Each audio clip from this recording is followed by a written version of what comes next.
जुगनू सुरेश गांधी बहुत टाइम से काम कर रहे हैं ओटीटी सेक्टर में, पिक्चरों में।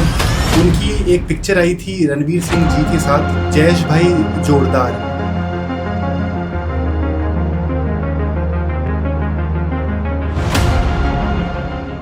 अभी ओटीटी का बहुत चलन चल रहा है, इसमें हर तरह की मूवीज़ आ रही हैं, 13+, 18+। कहीं ना कहीं एक ऐसा ट्रेंड आ गया है जिसमें जितना बोल्डनेस हो उतना ज़्यादा चल रहा है। मैंने बोल्ड प्रोजेक्ट किया है लेकिन बोल्ड वर्क नहीं किया है, तो बोल्ड प्रोजेक्ट मैंने किए हुए हैं। मेरे साथ जो लड़कियां काम करती हैं, जो बोल्ड कर रही है, वो जब हम लोग बैठते हैं तब बात करते हैं कि मैम इस तरह का कमेंट आता है, ये आता है, वो बहुत गंदी चीज़ है।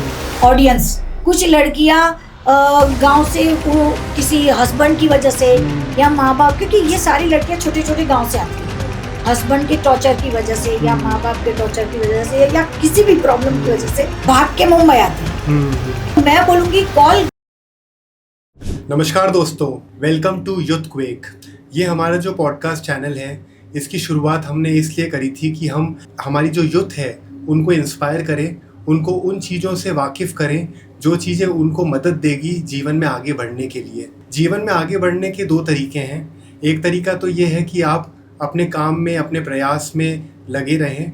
दूसरा तरीका ये भी है कि आप वो गलतियां ना निभाएं जो गलतियां पुरानी जनरेशन ने कर रखी है। इसीलिए मैंने ऐसे ही एक गेस्ट को आज के पॉडकास्ट में बुलाया है जो अपने अनुभवों से फिल्म इंडस्ट्री में जो उनके साथ पीड़ा हुई है, जो उनको प्रॉब्लम्स फेस हुई है, कास्टिंग काउच से रिलेटेड या फिर पॉलिटिक्स से रिलेटेड या फिर पेमेंट टाइम पे नहीं मिलने से रिलेटेड, ऐसी बातों का उजागर वो करेंगे।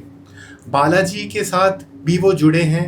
इतना बड़ा ब्रांड जो बालाजी कहलाता है, उस ब्रांड के साथ भी उनको अच्छा महसूस नहीं हुआ, उनको एक्सपीरियंस अनप्लेजेंट ही रहा। ये जो शख्सियत हैं, इनका नाम है जुगनू सुरेश गांधी और ये बहुत टाइम से काम कर रहे हैं ओटीटी सेक्टर में, पिक्चरों में। उनकी एक पिक्चर आई थी रणवीर सिंह जी के साथ, वो पिक्चर बहुत चली, उसमें उन्होंने काफ़ी अच्छा काम भी किया, लेकिन जो उनको उम्मीद थी उस रोल से कि उनको भविष्य में अच्छा काम मिल जाएगा, लेकिन वो काम उनको मिला नहीं। वो मूवी का नाम है जयेश भाई जोरदार, जो आपने काफ़ी देखी होगी और काफ़ी सराही भी होगी, क्योंकि रणवीर सिंह जी की मूवीज़ हम सब देखते हैं और काफ़ी पसंद भी करते हैं। लेकिन प्रॉब्लम ये हो जाती है जब इतने उम्दा कलाकार जो अपनी मेहनत का पैसा डिमांड करते हैं, वो पैसा देने में प्रोड्यूसर कतराते हैं, बहाने बनाते हैं और उनको परेशान करते हैं। मुझे एक बात ये समझ में नहीं आती कि जब हम किसी कलाकार से उनका काम लेते हैं तो उनको पेमेंट टाइम पे करने में उनको क्या प्रॉब्लम है। तो इसी बात को लेके मैं इस पॉडकास्ट की शुरुआत करना चाहता हूँ और वेलकम करना चाहूँगा जुगनू जी को। नमस्ते जुगनू। नमस्ते। थैंक यू, आपने हमारा इनविटेशन एक्सेप्ट किया और अपनी बातों को जनता के सामने रखने का फ़ैसला किया। ये बहुत बड़ी बात है कि आपने इस फैसले पे आप कायम रहे, क्योंकि बहुत बार ऐसा होता है कि हम कोई फ़ैसला ले लेते हैं लेकिन कुछ समय बाद उस फैसले से हमें डबल थॉट आते हैं, तो हम उसको चेंज करने की कोशिश करते हैं, या फिर समाज हम पे दबाव डालता है कि हमें ये फ़ैसला नहीं करना चाहिए, हमें कहीं कोई दिक्कत आ जाएगी, समाज हमारे बारे में क्या सोचेगा। लेकिन ऐसी प्रॉब्लम के बावजूद आप अपनी प्रिंसिपल पे खड़े हुए हैं, आप अपने सिद्धांतों से जुड़े हुए हैं और जो देश की जनता है उनको आप चाहते हैं कि वो चीज़ फेस नहीं करे जो आपने फेस करी। और मैं आपकी बातें सुन के मुझे ऐसा बहुत फील होता है कि जो समस्या आपने बताई है मुझे, वो समस्या अधिकतम लोगों के साथ है जो इस इंडस्ट्री से जुड़े हुए हैं जी। तो शुरुआत में आपकी इस पॉडकास्ट की जर्नी से करना चाहूँगा कि लाइक आपने शुरुआत कहाँ से करी, आपने इस इंडस्ट्री में आने का कैसे सोचा, बचपन आपका कैसा रहा, आपकी फैमिली में कौन कौन है, और क्योंकि ये क्रिएटिव साइड है, क्रिएटिव वर्ल्ड है, इस इंडस्ट्री में आने का मकसद कैसे बना और किस साल में कब आपने शुरुआत करी? मेरी ये काम की शुरुआत तो हुई थी शादी से पहले।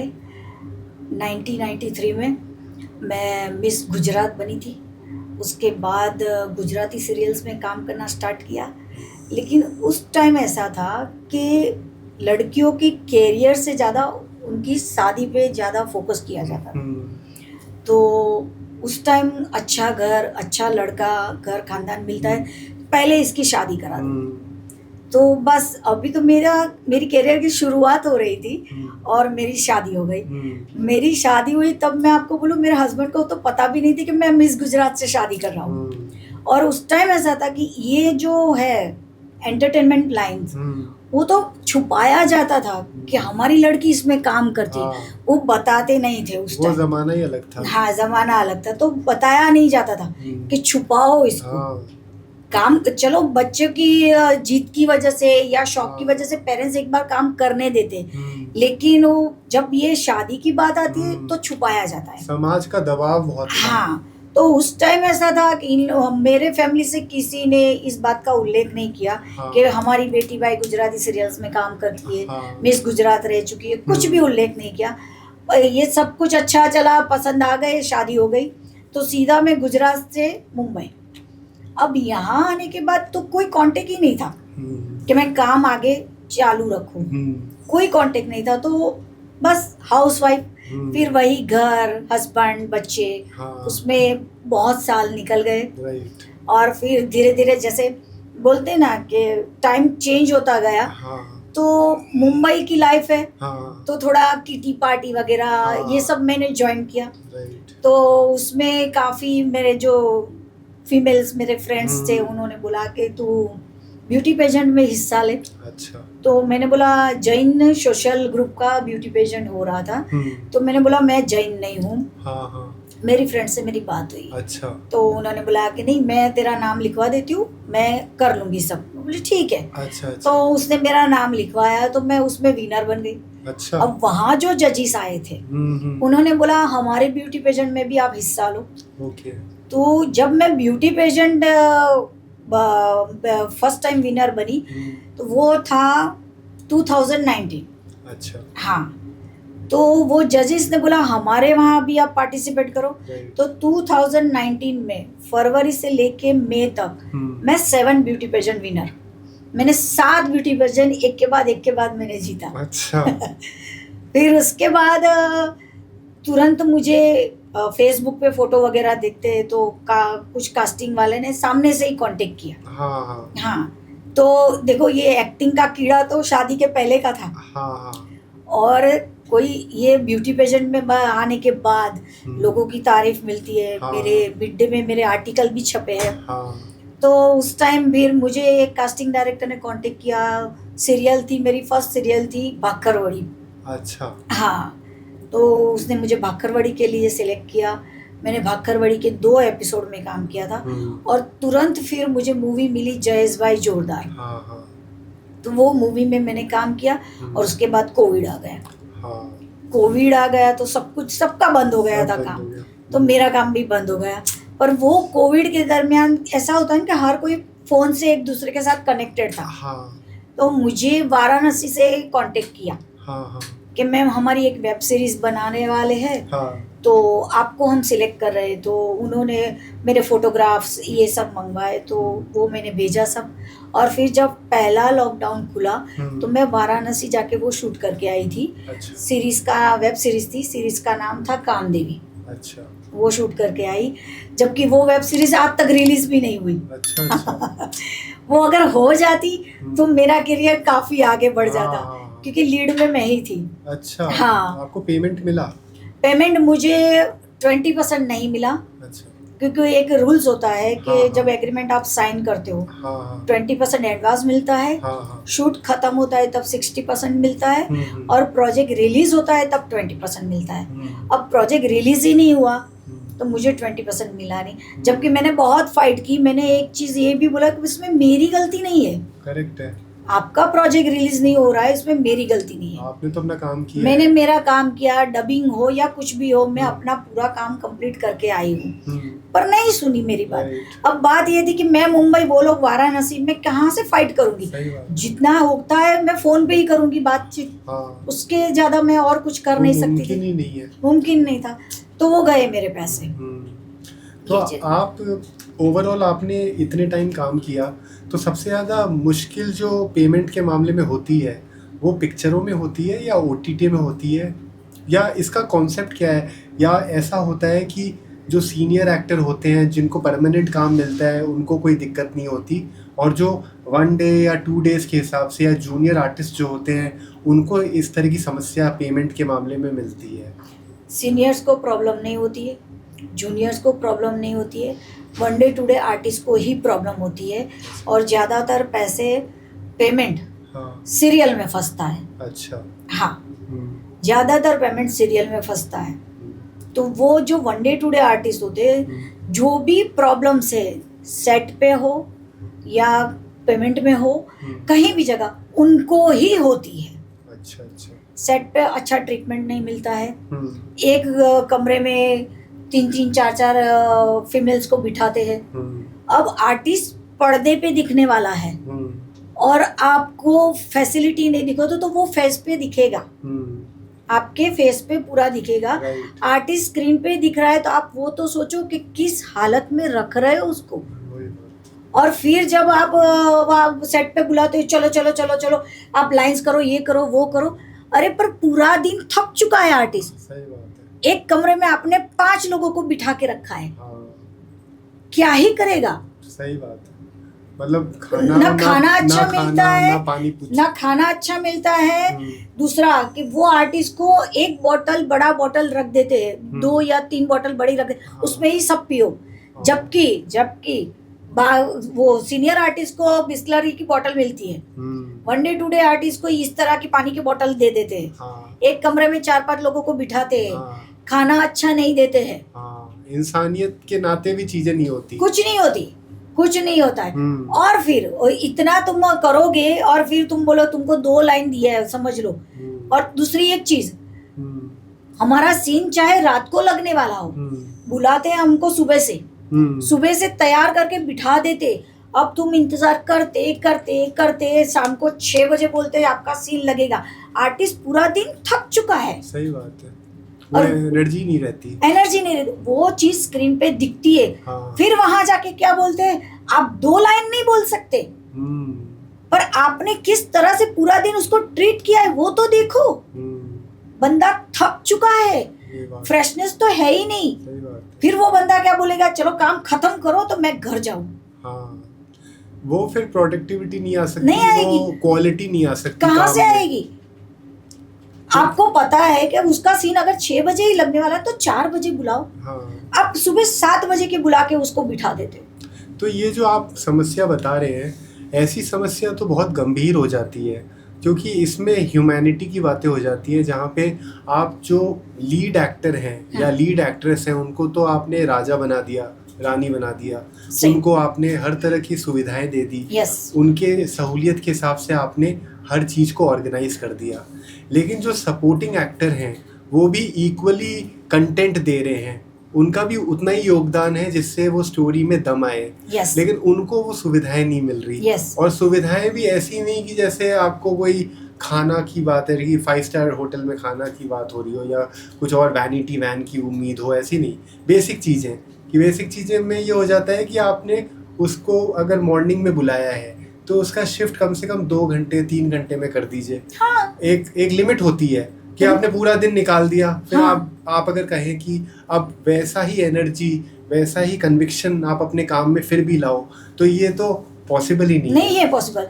मैं वही बोलती हूँ, आपको हमें पता नहीं, आपको तो पता है कि मेरे सीन कितने हैं। आज आपने मुझे बुलाया, आपको मालूम है मेरे सीन कितने हैं, 1 है या 2 है। 1 डे 2 डे आर्टिस्ट के उतने ही सीन होते हैं, 8-10 सीन होते ही नहीं। तो आपको पता है 1 सीन है इस बंदी का, तो आप या तो पहले सुबह बुलाते हो तो पहले 12 बजे से पहले उसका पैकअप कर दीजिए। सही बात है। दूसरी चीज, अगर हमारा 1 सीन ले भी लिया, हमारा पीछे कोई सीन है ही नहीं, फिर भी हमें रात को 9 बजे तक बिठा के रखते हैं। भाई भेज दो। ये बात एकदम आपकी वैलिड है। हम बार बार पूछते, सर मेरा हो गया, सर मेरा हो गया, बताते मुझे 5 मिनट दो, आधा घंटा दो, 5 मिनट दो। अरे 5 मिनट आधा घंटा आपने मेरे सुबह का काम मैंने किया है, बाकी के आपने मेरे 6 घंटे ले लिए। बहुत सही बात कह रहे हैं आप। पर उसके बाद आप बोल रहे हैं मैम आपका पैकअप 6 घंटे बिठाने के बाद। और मतलब सबसे बड़ी बात यह है कि मान लो, मैं तो ये भी मानता हूँ कि आपने पूरा दिन निकाल दिया और फिर आपने 6 बजे के बाद अगर काम बताया तो वो भी एक गलत है। वो भी गलत है। और उसके ऊपर ये भी हो जाता है कि पूरा दिन बैठा दिया और काम भी नहीं किया, अगले दिन फिर आया काम। यही चीज है। अगर या आपको पहले मेरा सीन लेते हो तो मेरा पैकअप कर दो। या अगर आपको पता ही है कि इसका सीन 4 बजे के बाद, लंच के बाद ही लगने वाला है, तो उस हिसाब से मुझे कॉल टाइम दो, मैं आ जाऊंगी। मेरा एक दिन तो आपने लिया ही है, पर आपको क्या है, एक दिन जैसे लिया नहीं, खरीद लिया हमको, 12 घंटे हमको निचोड़ेंगे, मतलब निचोड़ेंगे। ये अलग ही तरह की गुलामी देखने को महसूस हो रही है। वैसे वन डे टुडे आर्टिस्ट के साथ यही चीज हो रही है। हाँ जी। तो जैसे हम सुनते हैं कॉर्पोरेट सोशल रिस्पॉन्सिबिलिटी के बारे में, वैसे ही एक आपने बताया CSS के बारे में, जहाँ पे सीरियल सेक्टर है, ये जो सिनेमा सीरियल सेक्टर के बारे में आप जिक्र कर रहे थे, जो कि एक संस्था अभी गवर्नमेंट ने ही शुरू करी है, to protect the rights of the artist, जिसके बारे में बहुत लोगों को पता भी नहीं है। तो आप इसको थोड़ा सा विस्तार में समझाएं इस बारे में, ताकि हमारी ऑडियंस को, जो ये देख रहे हैं, जो इस इंडस्ट्री में आगे बढ़ना चाहते हैं, जो ये चाहते हैं कि वो इस तरह से विक्टिम नहीं बने, उनकी भी मदद हो। महाराष्ट्र गवर्नमेंट ने सिनेमा सीरियल सेक्टर द्वारा SOP बनाई है, वो खास आर्टिस्टों के पेमेंट के लिए बनाई है कि अगर आपका पेमेंट कहीं फंसा है तो आप वहाँ आइए और कंप्लेंट दर्ज कराइए, उसमें वो आपको पेमेंट निकलवाने में हेल्प करेंगी। और ये SOP 14 Feb 2023 में बनी है, 2 साल से है, लेकिन बहुत सारे आर्टिस्ट को पता नहीं है कि ये SOP भी बनी है। तो काफ़ी आर्टिस्ट, मैं बोलूँगी ना कि आज मैं बोलूँ, मुझे हर एक चीज़ पता है, मैं सिंटा आर्टिस्ट भी हूँ, फिर भी मार्केट में मेरे 30,000 रुपये फंसे हैं, पेमेंट, बाकायदा पेमेंट, मेरी मेहनत का पेमेंट फंसा हुआ है। हाँ जी। आज आप कोई भी आर्टिस्ट को पकड़ लीजिए, कोई भी आर्टिस्ट, मैं बहुत सीनियर आर्टिस्ट है उनकी बात नहीं करूंगी, जूनियर्स की भी बात नहीं करूंगी, जो अपना बीच का हमारा जो है one day to day artist, छोटे छोटे कैरेक्टर करने वाले आर्टिस्ट हैं, उनका पेमेंट, आप किसी को, कोई भी कैरेक्टर आर्टिस्ट को पकड़ लीजिए, वो बोलेंगे हाँ मैम मेरा पेमेंट फंसा है, हाँ मैम, मैं 80% पेमेंट फंसा होगा, कहीं ना कहीं, कहीं ना कहीं, कहीं ना कहीं, किसी का 5,000, किसी का 10,000, किसी का 2,000 भी फंसा होगा। तो उसके लिए पहले तो ये सिंटा आर्टिस्ट एसोसिएशन बनाया गया। हाँ जी। लेकिन वो क्या है, वो उसका सिंटा का कार्ड लेने के लिए उनका चार्जेस रहता है 30,000 रुपये। जब ये छोटे छोटे आर्टिस्ट इतने छोटे छोटे बजट में काम करते, वो आपको 30,000 कैसे देंगे? इसलिए काफी आर्टिस्ट सिंटा मेंबर नहीं बनते, क्योंकि 30,000 रुपये देने पड़ते, इसलिए मेंबर नहीं बनते। तो इसकी वैलिड जेन्युइन फीस क्या है आपके हिसाब से? जैसे आप, मुझे ऐसा लग रहा है आपकी बातें सुन के कि ये जो 30,000 है, ये फीस ये ज़्यादा लेते हैं, बहुत ज़्यादा है। इसकी जो रियल फीस है वो कुछ और है, तो ऐसा आपको कुछ वो पता तो पता है ही नहीं। सिर्फ इतना बता रहे हैं, जब कोई भी आर्टिस्ट वहाँ इंक्वायरी करने जाएंगे तो इतना बता रहे हैं कि 1 साल में आपको 10,000 भरना है, 3 साल में 30,000 रुपये भरेंगे, 3 साल तक आपको वर्क परमिट मिलेगा जो आप काम कर सकते हो, 3 साल के बाद आपको लाइफ टाइम का कार्ड मिलेगा। और वो उसके बाद हर साल कुछ 1,500 रुपये उनके मेंटेनेंस लेते हैं, तो वो चलता रहता है। पर ये 30,000 तो भरने, तुम साल में 10,000 ले रहे हो, माना, पर 3 साल में 30,000 रुपये तो ले रहे हो। दूसरी बात, अगर पहले साल मैंने 10,000 भर के मैंने वर्क परमिट आपसे वर्क का कार्ड लिया, वो 1 साल में मेरे साथ कुछ प्रॉब्लम हुई, तो आप तो कुछ हेल्प कर ही नहीं रहे हो। मेरे पैसे फंसे, मैं बोल रही हूँ ना आज, मेरे पैसे फंसे, सिंटा ने कुछ नहीं किया। मैंने वहां जाके बाकायदा सारे प्रूफ दिखाए, उनका स्क्रीनशॉट निकाल के, प्रिंट आउट निकाल के उनको दिया। उन्होंने बोला 50 रुपए भर के आप एक फॉर्म भर दीजिए, मैंने वो भी किया। उसके बाद क्या, तो कुछ नहीं। उसके बाद मैंने 50 बार उनको फोन किया, 10 बार मैं वो ऑफिस को चक्कर लगा के आई। मुझे एक ही चीज बोला जा रहा था, मैम प्रेशर बना रहे। अरे कितना प्रेशर बना रहे हो? उस बात को हो गए आज 1 साल, 1 साल खत्म हो गया, मेरा पैसा फंसा हुआ है, प्रेशर कितना बनाओगे आप? तो मतलब तुम कुछ कर ही नहीं रहे हो। तो मैंने भी नेक्स्ट ईयर जब आया, मेरा 10,000 भरने का टाइम वापस डेट आई, मैंने पैसा नहीं भरा, मैं क्यों भरूंगी? सही बात है।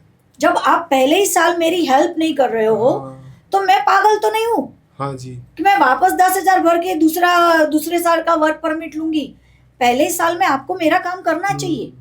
आपको मैंने 10,000 रुपए दिए, आपको तो सिर्फ उस टाइम मैंने 2 प्रोडक्शन में मेरे पैसे फंसे थे, तो मैंने 2 कंप्लेंट की थी, वो था 10,000 का, तो वो तो आपने निकलवाया नहीं आज तक। और आप बोलोगे कि मैं नेक्स्ट ईयर वापस आपको 10,000 देने आऊं? सॉरी, मैं इतनी पागल तो नहीं हूँ। हाँ। दूसरा एक चीज मैं आपको बताऊं, सिंटा सिर्फ मुंबई में चलता है। अच्छा। अगर मैं गुजरात में काम करने जाती हूँ, कि इंडिया के कोई भी कोने में काम करने चाहती हूँ, वहां मेरे साथ कुछ भी प्रॉब्लम होती, सिंटा कुछ नहीं कर सकता। सिंटा सिर्फ मुंबई में चलता है, मुंबई में वर्क करता है बस। तो फिर मैं क्यों बनूं भाई, क्यों बनूं? मुझे बेनिफिट मुंबई में ही आप कुछ कर नहीं रहे हो। जब मैं सिंटा मेंबर बनने गई थी, इंक्वायरी करने गई थी, मुझे बोला गया था कि 12 घंटे से ज्यादा आपको काम कराएंगे तो एक्स्ट्रा पेमेंट मिलेगा। 12 बजे के बाद वुमेन्स को, लेडीज को घर तक प्रोडक्शन छोड़ेगा। फिर जहां भी आप शूट पे जाओगे आपको कन्वेंस मिलेगा। और दूसरा एक और कि आर्टिस्ट से कॉस्ट्यूम नहीं मंगाए जाएंगे, जबकि प्रोडक्शन में 1 डे 2 डे आर्टिस्ट को जब भी काम मिलता है क्लियर बोला जाता है, मैम आपको साड़ी लेके आना पड़ेगा। तो मतलब मैं इतनी कितनी घर में साड़ियां रखूंगी? सारी बातें बेबुनियाद हो जाती हाँ, हैं। कुछ काम का ये तो करता ही नहीं है सिंटा। ये सिंटा कुछ का ये फॉलो तो वो करते ही नहीं है प्रोडक्शन इनके रूल्स। अब बीच में मैंने पूनम धिल्लन जी जो सिंटा मेंबर कमेटी मेंबर है, उन्होंने पॉडकास्ट में बोला कि हमने तो ये रूल्स बनाए लेकिन प्रोडक्शन मान नहीं रहा है, तो हम क्या करें? तो भाई आप 30,000 किस बात का ले रहे हो? जब आर्टिस्ट को मेंबर बनाना होता है तब आप ये सारे रूल्स बोलते हो, ये बेनिफिट, ये बेनिफिट, ये बेनिफिट। और जब प्रोडक्शन ये कुछ भी नहीं देता है और हम जब सिंटा में बोलते हैं तो क्या बोलते हैं, हम तो बोलते हैं लेकिन वो लोग मान नहीं रहे तो हम क्या करें? अच्छा, तो 30,000 किस बात के लिए? चलो वो समझ लो, हम तो वो तो सवाल कर रहे हैं कि इतना, चलो मुझे साड़ी बोला, मेरे पास है कि नहीं है, कि मेरे नेबर से इधर से उधर से मांग के मैंने काम कर लिया, ये तो हम सह ही रहे हैं। लेकिन जब हमारा पेमेंट फंसता है वो तो कम से कम निकलवा के दो। ये तो वही बात हो गई, आप तो वो भी नहीं कर रहे हो, तो फिर किस बात का 30,000 रुपया दूं? मेरी तरह काफी आर्टिस्टों ने पहले साल 10,000 भरा, उसके बाद उन्होंने पैसा भरना बंद कर दिया। फिर उनको पता चला कि भाई बात तो सही है कि भाई हम कुछ कर नहीं रहे और सेकेंड ईयर पैसा मांगते हैं पेमेंट कि भाई हाँ 10,000 रुपये दो, तो कोई नहीं आ रहा है। तब जाके अभी उन्होंने कुछ आर्टिस्टों के साथ मीटिंग की। अच्छा। वो भी मैं बोलती हूँ दिखावे की मीटिंग है। अच्छा। मीटिंग की, फिर वो उनका भी एक वीडियो वापस आता है, सक्सेसफुली मीटिंग। अच्छा, तो आपने आर्टिस्टों की सारी बातें सुन ली, पर किया क्या? उसके बाद क्या? औपचारिकता के लिए मीटिंग कर ली। हाँ, आज आप मेरी बात सुन रहे हो पर मेरी प्रॉब्लम सॉल्व नहीं करोगे तो मतलब क्या है? तो आपने मीटिंग सिर्फ दिखावे के लिए की। एक चीज और, ये महाराष्ट्र गवर्नमेंट ने जो एसओपी बनाया है, आर्टिस्टों को तो पता नहीं था, सिंटा को पता था। अच्छा अच्छा। तो सिंटा का फर्ज बनता है आर्टिस्टों को बताने का कि भाई इस तरह से भी एक गवर्नमेंट ने एसओपी बनाई है, आप वहां जाके भी कंप्लेंट कर सकते हो। राइट। ये बताना जरूरी है। जब आप इतनी बात के वीडियो बना रहे हो, एक वीडियो बना रहे हो कि हम तो इतने रूल्स के लेकिन प्रोडक्शन नहीं मान रहा है, एक वीडियो बना रहे हो कि आर्टिस्टों के साथ सक्सेसफुली मीटिंग, तो आप एक वीडियो ये भी बना सकते हो कि भाई महाराष्ट्र गवर्नमेंट ने 14 फेब 2023 में सिनेमा सीरियल सेक्टर के द्वारा एसओपी बनाई है, वहां जाके आप कंप्लेंट कर सकते हो। आपका पेमेंट फंसा है उसमें, महाराष्ट्र गवर्नमेंट खुद आपको हेल्प करेगी पेमेंट निकलवाने में। तो आप एक वीडियो नहीं बना सकते। दूसरी बात, आपके पास तो सारे प्रूफ है, जैसे मैंने प्रूफ दे के वो फॉर्म भर के कंप्लेंट की है कि भाई मेरा पैसा इधर फंसा हुआ है। इसी तरह आपके जितने भी आर्टिस्ट है जो सिंटा मेंबर है, उनके सारे प्रूफ आपके पास है, किसी का पेमेंट आप निकलवा नहीं रहे हो, तो वो सारे प्रूफ आप लेकर खुद जा सकते हो एसओपी में। करेक्ट। आर्टिस्ट के बिहाफ पे आप खुद जाके बात कंप्लेंट कर सकते हो। क्यों नहीं कर रहे हो? ये तो वही बात हो गई कि जैसे कि अगर माँ बाप की बात बच्चे नहीं मानते और माँ बाप कहते कि बात ही नहीं मानते, हम क्या कर लें। तो सिंटा भी इस तरह से ही उदाहरण पेश कर रहा है कि अगर कोई चीज़ वो नहीं मान रहे, जबकि सिंटा का फॉर्मेशन इसीलिए हुआ था कि वो हेल्प करेंगे, आपके जो राइट्स हैं उसकी प्रोटेक्शन करेंगे। yes. लेकिन उस चीज़ में भी वो मना कर दिया। और सबसे इम्पोर्टेंट बात यह है कि जो आप अभी कह रहे हैं कि अगर इतने सारे आर्टिस्ट का प्रूफ है उनके पास ये सब गलत कर रहे हैं, तो वो खुद अप्रोच कर सकते हैं CSS को। हाँ, और वो भी नहीं कर रहे हैं। नहीं कर रहे। आप वो और इंस्टा पे लिख रहे हैं हमारे 9,000 मेंबर्स। 9,000 मेंबर्स को, सिंटा को मैं आज बिठा के पूछूं, आपको पता है वो 9,000 आर्टिस्ट आज किस हालत में है? उनको काम मिल रहा है, नहीं मिल रहा है, उनका पेमेंट कहाँ फंसा है, क्या हुआ है, आपको पता भी है? नहीं पता है। कितने आर्टिस्टों ने, तो मैं सच में बोलूं, कितने आर्टिस्टों ने तो एक्टिंग लाइन छोड़ दी होगी और कोई दूसरा बिजनेस स्टार्ट कर लिया होगा, आपको पता ही नहीं है। कौन कितना पीछे भागेगा, कौन कितना फॉलो अप करेगा, और उम्मीद ही नहीं रहती। फिर हमको बताया गया था कि हम सिंटा काम दिलाएगा। अच्छा, मेंबर बनने के बाद सिंटा काम दिलाएगा। अब मेंबर बनने के बाद मैंने बोला, मैम वो काम की आप बात कर रहे थे, तो कि हाँ आप 2,000 रुपये भरो, मैं एक बुक दूंगा आपको, उसमें प्रोडक्शन के एड्रेस हो गए, ईमेल एड्रेस हो गए, फोन नंबर हो गए। अच्छा, वो तो मैं ऐसे ही बांट देती हूँ फ्री में। हम जहाँ भी शूट करने जाते हैं तो 4 आर्टिस्ट मिलते हैं, कुछ नंबर मैं देती हूँ, कुछ नंबर वो मुझे देते हैं, तो वो तो हम फ्री में बांट देते हैं। आप तो 2,000 रुपये ले रहे हो। तो और वो भी वो बोलते हैं 2,000 रुपये दो, बुक लेके जाओ, उसमें जाके कांटेक्ट तो मुझे ही करना है। काम तो मेरा ही बोलेगा, सिंटा का कार्ड नहीं बोलेगा। करेक्ट। सिंटा के कार्ड दिखाने से मुझे नहीं बोलेंगे कि हाँ मैम कल से शूट पे आ जाओ। तो काम मेरा ही बस ये है कि वो कांटेक्ट दिलवा देते हैं, कांटेक्ट देते हैं। वहां मैं जाके बोलूंगी मुझे एक सिंटा ने भेजा है सर, ये मेरी प्रोफाइल है, कोई मतलब नहीं है, कोई मतलब नहीं है। वहां जाके मुझे एक ही चीज बोलेंगे, ठीक है एक काम कीजिए, आप ऑडिशन देके जाइए, आप इंट्रो देके जाइए, आप एक काम कीजिए, ये ईमेल एड्रेस है, वहां पे अपनी प्रोफाइल फॉरवर्ड कर दीजिए, बस।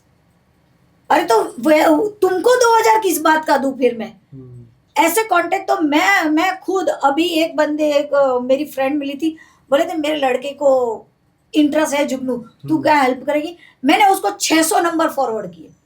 अच्छा, मैंने 600 नंबर फॉरवर्ड किए और उसको क्या बोला कि 4-5 फोटो, और मुझे क्या बोला, पोर्टफोलियो में, बोले 1 रुपया पोर्टफोलियो में खर्चा मत करना, मोबाइल से फोटो निकाल दे, 5-6 फोटो निकाल दे मोबाइल से, और राइटिंग में तेरे बेटे को बोल के राइटिंग में प्रोफाइल लिख दे, अपनी हाइट, वेट, नेम, एज लिख दे, बराबर, और एक इंट्रोडक्शन वीडियो बना ले।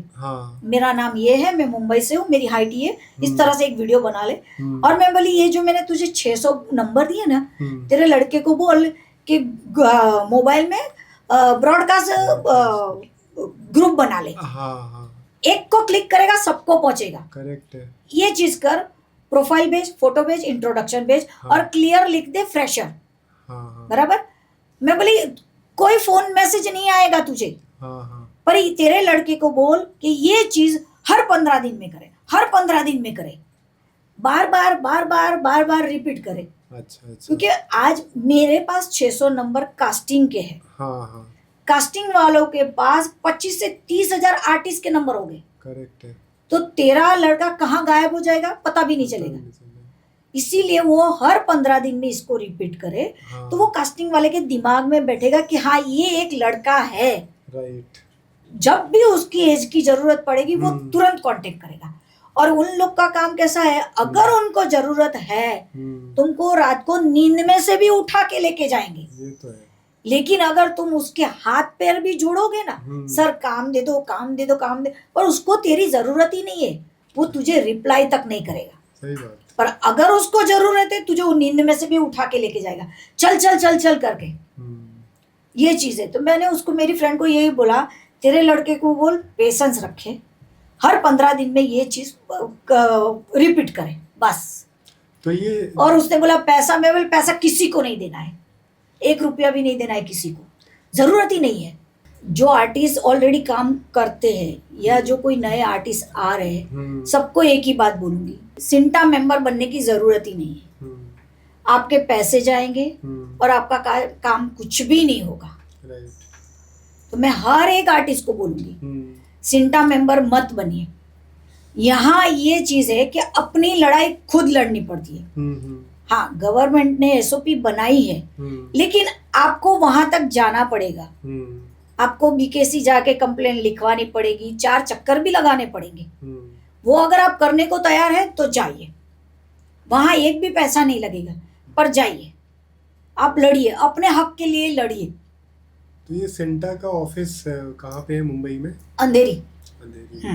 और जो सरकार ने जो ये स्टार्ट किया है, जो सेंट्रल सीरियल सर्विस, तो उसमें वो जो संस्था स्टार्ट हुई है वो कहाँ पे ऑफिस उनका? वो अंधेरी में ही बीकेसी में है। बीकेसी में। तो अगर किसी को अगर कंप्लेन करनी है तो वो ऑफलाइन वहाँ जा सकते हैं। हाँ। और ऑनलाइन का भी ऑप्शन है क्या? हाँ, ऑनलाइन का भी ऑप्शन है। अच्छा, ऑनलाइन का भी ऑप्शन है।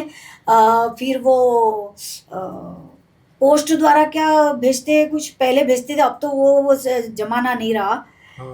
पर अच्छा, वो भी ऑप्शन उन्होंने रखा है। अच्छा। हाँ, कि वो भी आप कर सकते, लेकिन रूप जाओगे तो अच्छा है कि वहां जाके सर से मिल सकते हो, बात कर सकते हो, अपनी प्रॉब्लम्स दिखा सकते हो। अगर आप ईमेल करते हो तो आपको सारे प्रूफ ईमेल करने पड़ेंगे और आपकी कंप्लेंट लिखनी पड़ेगी कि यहाँ मेरा ये काम किया है, मैं ये आर्टिस्ट हूँ, मैंने ये काम किया है और मेरा पैसा यहाँ फंसा पड़ा है। तो वो आपको ये इस तरह से ईमेल करना पड़ेगा। तो वो भी उन्होंने फैसिलिटी दी हुई है। पर बात मेरी सिंटा से लड़ाई ये है कि आपके पास अगर 9000 मेंबर है, आर्टिस्ट आपके 9000 मेंबर है, 9000 में से कितने लोगों के पैसे फंसे होंगे? सबके प्रूफ आपके पास है, तो आप उनके बिहाफ पे जाके कंप्लेंट कर सकते हो। तो आप क्यों नहीं करते हो? और अगर नहीं करते हो, दूसरी बात, आप हर बात पे छोटे छोटे वीडियो बनाते हो। और आपका क्या है कि जो मेरे उधर आर्टिस्ट मेंबर बने, बस वही आर्टिस्ट, 9000 से ज्यादा भी आर्टिस्ट है, बहुत आर्टिस्ट है। अच्छा, तो वो उनको मानते ही नहीं है? हम मानते नहीं, पहले ही बोलेंगे वो हमारा मेंबर्स नहीं है, वो हमारे मेंबर नहीं है। अगर आप कोई भी कंप्लेंट लेके जाएंगे, आप हमारे मेंबर्स नहीं हो ना, आप मेंबर बन जाओ, मतलब अपनी दुकान पहले खोल के बैठ जाते हैं।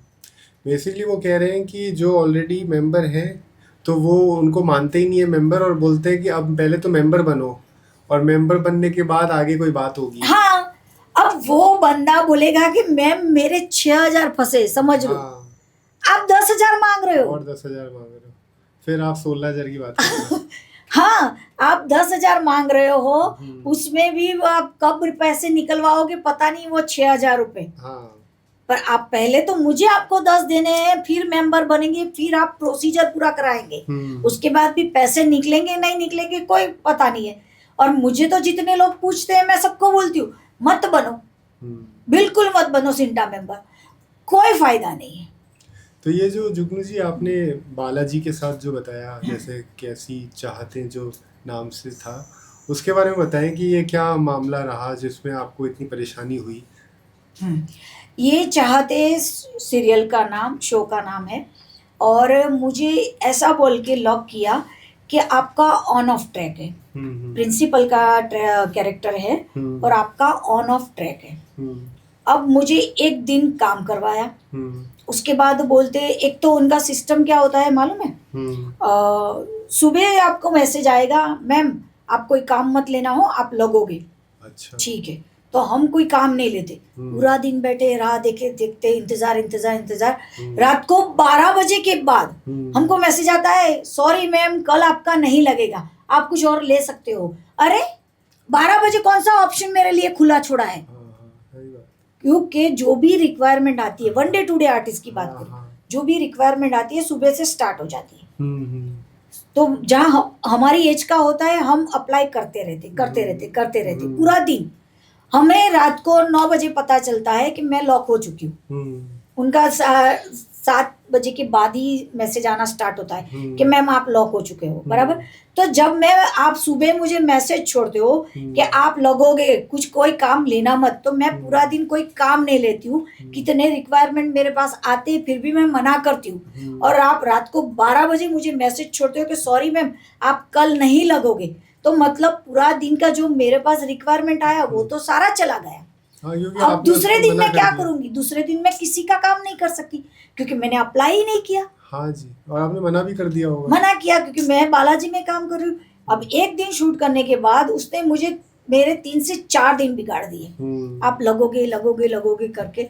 फिर मैंने बोला भाई ऐसा नहीं चलेगा। हाँ। तो मैंने मेरे कास्टिंग वाले को फोन किया। मैं बोली देखो भाई ये 4 दिन से यही चल रहा है, मेरा बहुत काम जा रहा है, अब मैं नहीं बैठ सकती इसके भरोसे। तो मेरे कास्टिंग वाले ने भी क्या बोला कि कोई बात नहीं मैम आप काम ले लो। हाँ। ठीक है। तो मेरा एक दूसरी में मेरा ट्रैक चल रहा था, नथ करके सीरियल थी, क्या उसका भूल गई मैं, चैनल का नाम भूल गई, दंगल चैनल पे मेरा वो शो चल रहा था। उसमें मेरा भी ऑन ऑफ उसमें भी चल रहा था। अब उनका मुझे फोन आया कि मैम आप कल लगोगे। मैं बोली ओके, मैंने उसको हाँ बोल दिया। मैं वहाँ मैंने डन कर दिया। अब इनका रात को 12 बजे मुझे मैसेज आता है कि मैम आप कल लगोगे। मैं बोली सॉरी अब मैं कल नहीं आ सकती। मैंने 4 दिन दिए, 4 दिन में 1 दिन में भी आपने मेरा काम नहीं निकाला, तो मैंने दूसरा काम ले लिया। आप ऐसा थोड़ी कर सकते हो, आप प्रोफेशनल आर्टिस्ट नहीं हो। अरे मैं प्रोफेशनल नहीं हूँ, मैंने आपको 4 दिन दिए, 4 दिन मेरा कितना काम गया, और मुझे ये बता रहा है कि मैं प्रोफेशनल नहीं हूँ। तो उल्टा चोर कोतवाल। हाँ, आप ऐसा थोड़ी कर सकते हैं। आप बालाजी के प्रोडक्शन में काम कर रहे हो। मैं बोली बालाजी के प्रोडक्शन में काम कर रहे हो तो क्या हुआ? क्या उसका मतलब क्या है? हमने आपको ऑन ऑफ ट्रैक दिया था। मैं बोली आपका महीने का, मुझे क्या बोलते हैं, हमने आपको ऑन ऑफ ट्रैक दिया था, बालाजी प्रोडक्शन है और आपका महीने का 4 दिन का काम था। मुझे ऐसे बोलना चाह रहा है। अच्छा, मैं बोली आपके 4 दिन के लिए मैं आपको 26 दिन दे दूं, 4 दिन के लिए आपको दूसरे 26 दिन भी दे दूं और कोई काम ना करूं। ये तो कौन सी गलत हो गई? हाँ, और मैं बोली आप मुझे बोल रहे हो कि मैं प्रोफेशनल नहीं हूँ। मैं बोली सॉरी ऐसे काम नहीं होता है। तो क्या हाँ फिर तो हम रिप्लेस कर देंगे। मैं बोली कर दीजिए, रिप्लेस कर दीजिए, मुझे कोई फर्क नहीं पड़ता। और वहां भी मैं गई थी तो वहां मुझे ट्रीटमेंट कोई अच्छी नहीं मिली थी। आपने कोई मुझे 7 स्टार की ट्रीटमेंट नहीं दे दी थी। वही एक कमरा था, न वैनिटी थी न बिस्लरी बॉटल थी, वही एक कमरा था, उसमें 4 आर्टिस्ट को घुसाए थे क्योंकि वो टीचर्स का कैरेक्टर था, प्रिंसिपल का कैरेक्टर था, सब उसी में घुसे पड़े थे। और आपने कोई 5 स्टार का खाना नहीं खिलाया था।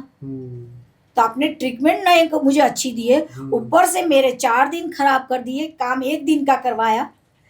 दूसरा ये सब होने के बाद मुझे लगा चलो एपिसोड आएगा और मैंने तो बालाजी में काम किया है तो चलो मैं दिखूंगी। मैं क्या दिख रही हूँ? मैं तो दिख ही नहीं रही हूँ। मेरी बैक दिखाई जा रही है, मेरा साइड दिखाया जा रहा है, जबकि जो लीड के आर्टिस्ट है उनके एक्सप्रेशन दिखाए जा रहे हैं। अरे मैं क्या वर्कलिंग बनाऊंगी इसकी? मैं क्या दूसरों को बोलूंगी कि मैंने बालाजी में काम किया है जब मैं दिख ही नहीं रही हूँ? तो ना हमको कैमरा फेसिंग मिलता है, ना हमको अच्छी ट्रीटमेंट मिलती है, ना हमको अच्छा काम मिलता है। तो फिर मैं क्यों करूँ बालाजी का प्रोजेक्ट? दूसरी बात, 90 डेज के बाद पेमेंट मिलता है ऐसा बोला जा रहा है, लेकिन बालाजी का प्रोजेक्ट 90 डेज के बाद नहीं मिलता है, 120 दिन के बाद मिलता है। 120 दिन? हाँ, 4 महीने के बाद, 4 महीने के बाद पेमेंट मिलता है। उसमें भी मेरी किस्मत तो अच्छी थी कि मुझे पेमेंट 4 महीने के बाद भी मिल गया। जब मेरा पहले एक पॉडकास्ट हुआ था उसमें जब मैंने ये बालाजी की बात बोली थी ना, वो पॉडकास्ट बहुत वायरल हुआ था। मिलियंस में उसके व्यूज थे, लाखों में उसके लाइक्स थे और कुछ कमेंट्स थे। वो भी काफी सारे मेरी साइड के थे और थोड़े बहुत बालाजी के साइड के थे। तो मैं यही बोलूंगी कि मैं झूठ तो नहीं बोलती ना। अगर मैं झूठ बोल रही होती तो इतने व्यूज नहीं आते, इतने लाइक्स नहीं आते, बराबर। अब मेरी किस्मत अच्छी थी कि मुझे 4 महीने बाद भी पेमेंट मिल गया। पर जब वो मेरा पॉडकास्ट वायरल हुआ था, उसके बाद मैं जब भी कोई शूट पे गई, वो सब लोग मुझे वो पॉडकास्ट की वजह से पहचानने लगे। मैम आप वही थे ना? मैं बोली हाँ मैं वही थी। मुझे बहुत सारे आर्टिस्ट ने बोला कि मैम हमको आज तक पेमेंट नहीं मिला। आपको तो किस्मत आपकी अच्छी थी कि 4 महीने बाद मिल गया, हमें आज तक पेमेंट नहीं मिला। और उसका रीजन क्या? तो देखो, जो 4 महीने बाद किसी के मोबाइल में से कुछ डिलीट भी हो जाता है। हम हर एक आर्टिस्ट का एक होता है कि जब हम लोग इनवॉइस भरते हैं तो उसकी फोटो निकाल लेते हैं। ये हर एक आर्टिस्ट करता है, फोटो निकाल लेता है। दूसरा, जो उनका कॉल टाइम आता है ना, उसका मैसेज हम रहने देते। कब तक रहने देते? जब तक पेमेंट नहीं आता है तब तक रहने देते। अब बालाजी वाला क्या बोलेगा मालूम है कि इनवॉइस की कॉपी भेजो। जब 4 महीने बाद भी पेमेंट नहीं आता है ना, और आर्टिस्ट फोन करता है तो क्या बोलेगा? पहले तो इनवॉइस की कॉपी भेजो। अब मेरे पास है तो मैं भेज दूंगी, बाई चांस 4 महीने में डिलीट भी हो जाती है तो इनवॉइस की कॉपी नहीं है तो सॉरी, आपको पेमेंट नहीं मिलेगा। दूसरी बात, अगर इनवॉइस की कॉपी भेज दी तो क्या बोलेंगे कि कॉल टाइम का मैसेज भेजो।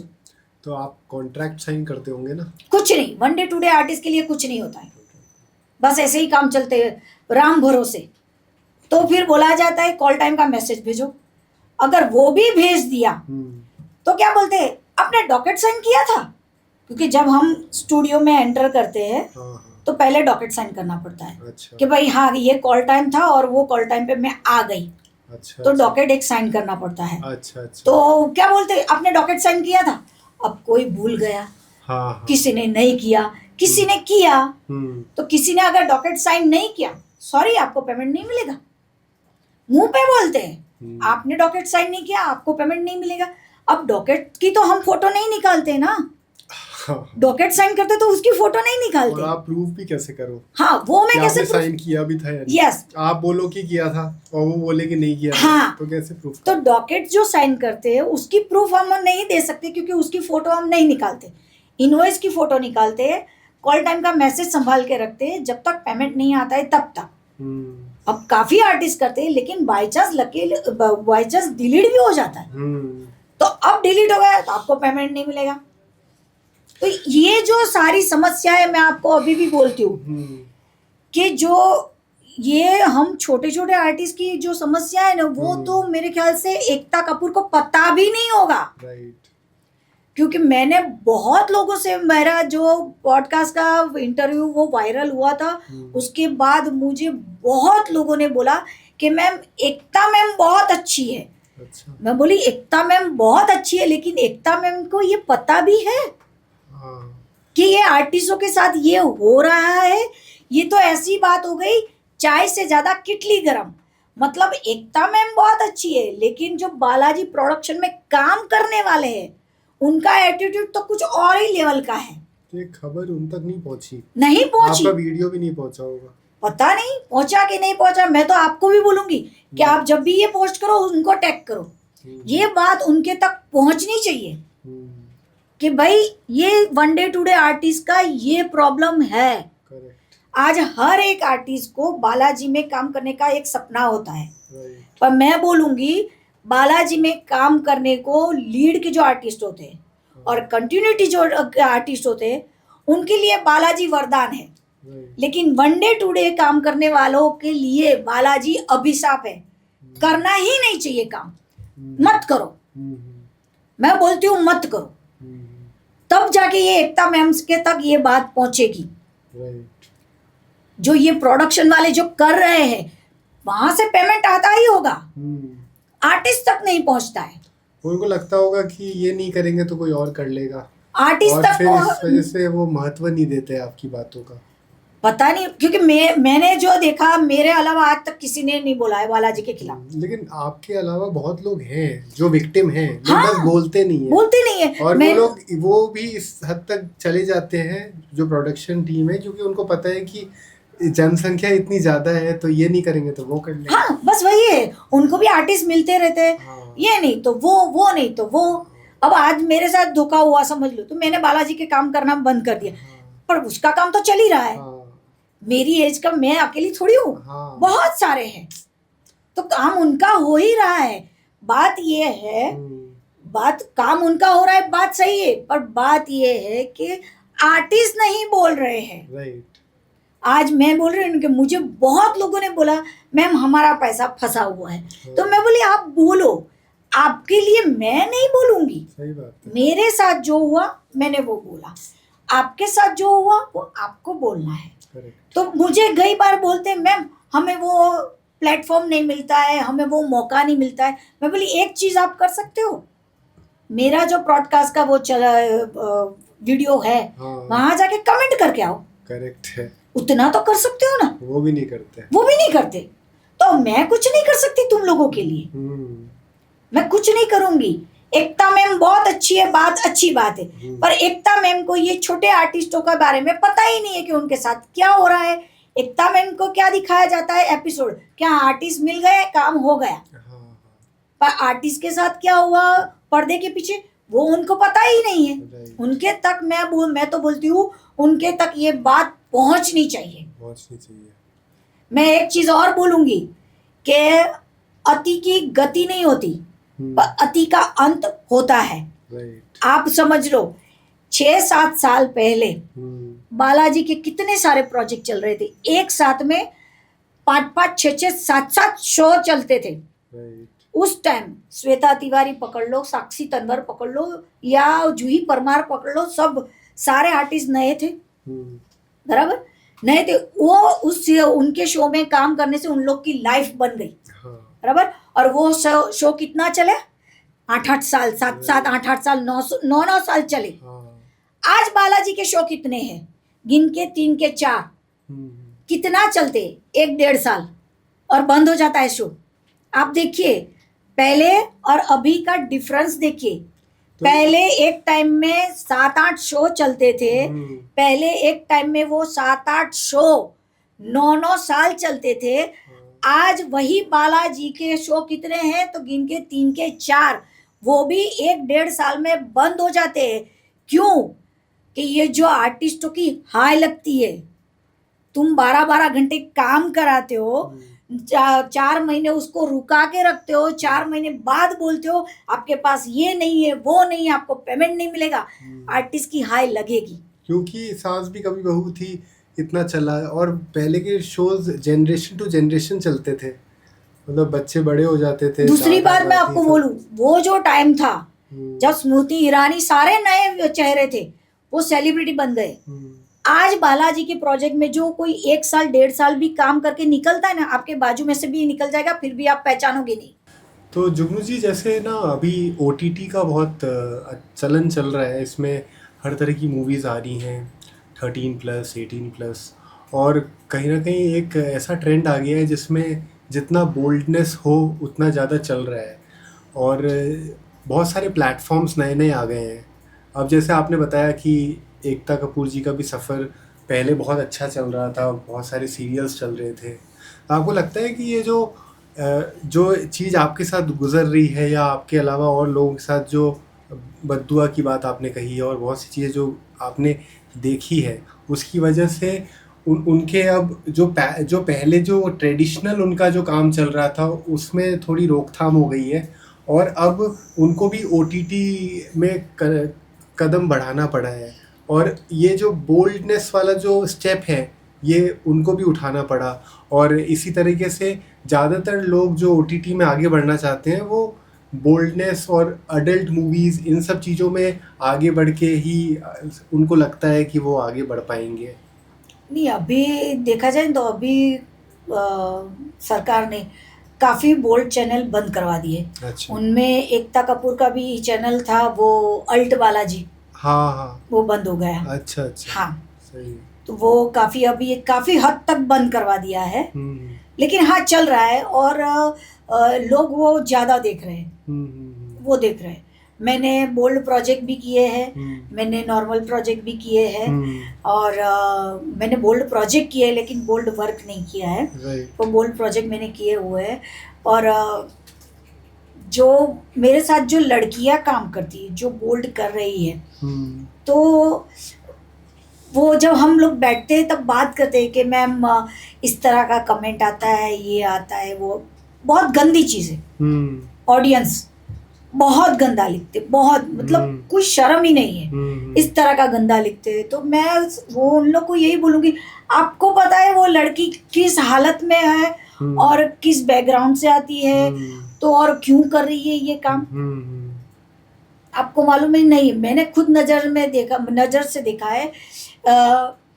एक थी आर्टिस्ट, वो अपना बच्चा लेके आती थी जो नॉर्मल नहीं था, उसको लेके आती थी सेट पे, और उसको वो बच्चा हम लोग के साथ पूरा दिन सेट पे टाइम पास मतलब खेलता रहता था वो और वो बंदी काम कर रही थी। तो वो उसकी मजबूरी है, उसका बच्चा ऐसा है।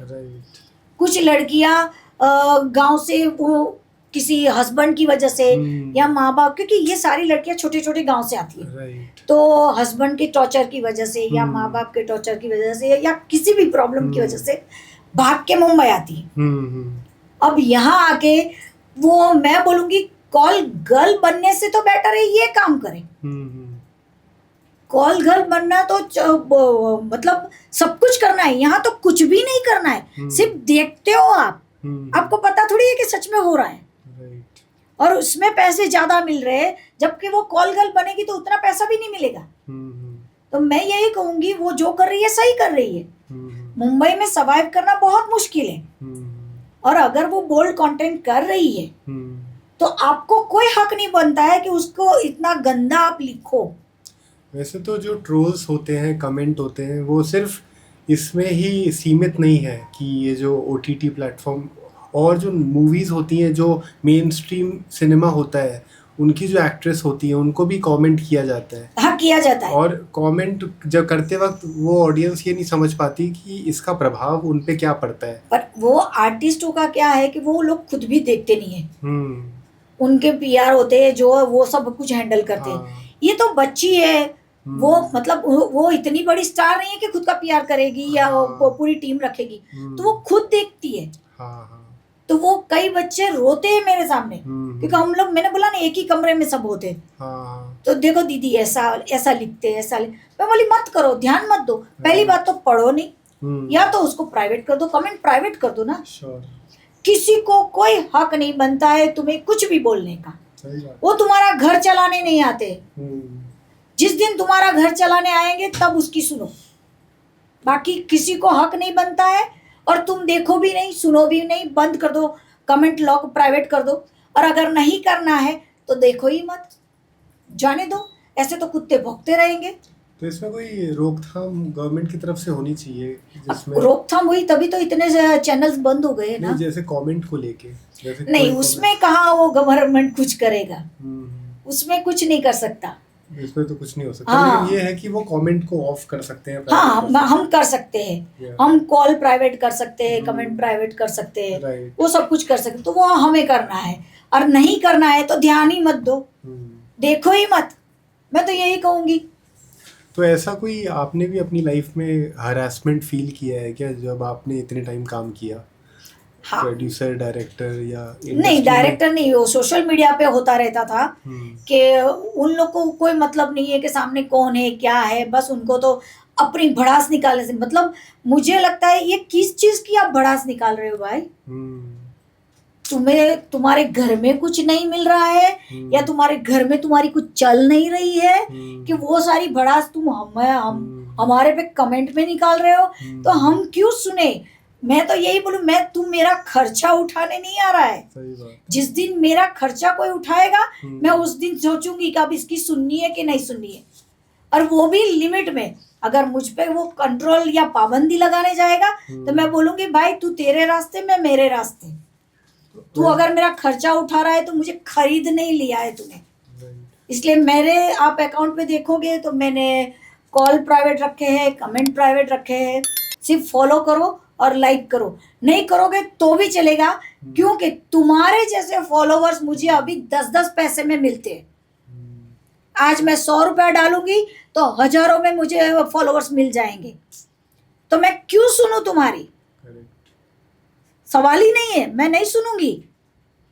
तो ये जो आप मेंबर रहे हैं ह्यूमन राइट्स में और चाइल्ड और वुमेन डिपार्टमेंट में भी आप मेंबर हैं, तो इनकी कभी आपने मदद मांगी है इस इन सब चीज़ों से रिलेटेड, या फिर कोई और मुद्दा जहाँ पे आपको लगता है कि ऐसे जो मुद्दे हैं जो ओटीटी से रिलेटेड है, जिसमें कमेंट की बात हो जाती है, या फिर कोई बहुत बड़ी प्रॉब्लम में अगर कोई आ गया, पैसों के मामले में आ गया, या कोई कास्टिंग काउच वाला इंसिडेंट हो गया, जो तो ऐसे हरासमेंट में क्या इस तरह की संस्था हेल्प करती है?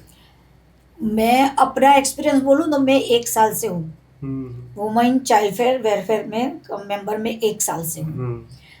उन लोगों ने ग्रुप भी बनाया हुआ है, ग्रुप में सारे मेंबर भी ऐड किए हुए, और उन लोगों ने जब मुझे मेंबर बनाया था तब ऐसा बोले थे कि ग्रुप में हम सारी डिटेल्स डालेंगे, जो भी मेंबर्स फ्री रहता है वो साथ में आए, और जो भी जिसका केस सॉल्व करने जाते वहाँ साथ में आ सकते हैं। लेकिन मैंने तो 1 साल हो गया, मुझे तो ग्रुप में कोई आया ही नहीं कुछ भी मैसेज। तो मतलब मैंने वहां भी मेरा थोड़ा नोकझोंक हो गया था। मैं बोली स्टार्टिंग में कुछ नहीं आ रहा था 2 महीने हुए, 3 महीने हुए, 4 महीने हुए, मैं बोली कुछ कर नहीं रहे हम लोग। तो कि नहीं हमारे पास बहुत केस है। मैं बोली बहुत केस है तो कुछ आ क्यों नहीं रहा है? मैं तो राह देख के बैठी हूँ कि मुझे कब बुलाओगे। तो मुझे क्या बोला जाता है, मैम झगड़ा करने नहीं जाना है। तो मैं बोली तुमने किसको बोला कि मैं झगड़ा करने ही आ रही हूँ? मैंने बोला कि मैं झगड़ा करने आ रही हूँ। आप जब आपने मुझे मेंबर बनाया तब तो आपने मेरी बहुत इंक्वायरी की, मुझे बहुत इंक्वायरी की मेरी।